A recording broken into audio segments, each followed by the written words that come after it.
வணக்கம். இன்னைக்கு ஒரு குட்டி கதை சொல்ல வந்திருக்கிறேன். இந்த குட்டி கதையில முருகன், வள்ளின்னு ஒரு தம்பதியர் இருந்தாருங்களாம். ரொம்ப வருஷமா அவங்களுக்கு குழந்தை இல்லாததுனால, அவங்க ரொம்ப மன வருத்தப்பட்டாங்களாம். அந்த வருடங்கள் கழித்து கடவுளுடைய அனுகிரகத்துல அவங்களுக்கு ஒரு பையன் பிறந்தானா, அந்த பையன சீரும் சிறப்புமா, சந்தோஷமா, செல்லம் குடுத்து, அன்ப அப்படியே அள்ளி கொடுத்து வளர்த்தாங்களாம்.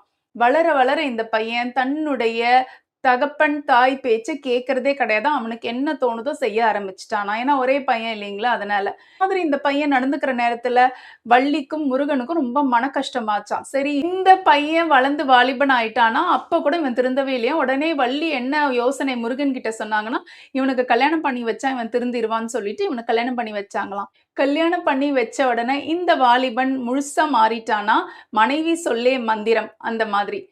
அவங்க வீட்டுக்கு வந்த மருமகள் எல்லாமே முருகனுக்கும், வள்ளிக்கும் எதிர்ப்பா பண்ண ஆரம்பிச்சுட்டாங்களாம். இப்ப முருகனுக்கும், வள்ளிக்கும் என்ன செய்றதுன்னே புரியலையாம்.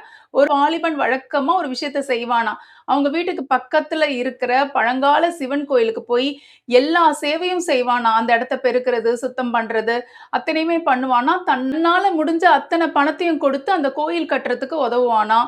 எல்லாமே செய்வானாம். இந்த வழக்கமா கொண்டானாம். ஒரு நாள் இந்த பையன் நடந்து போயிட்டே இருக்க சமயத்துல எதிர்க்க வந்த வண்டியில மோதி அந்த இடத்துல இறந்துட்டானாம்.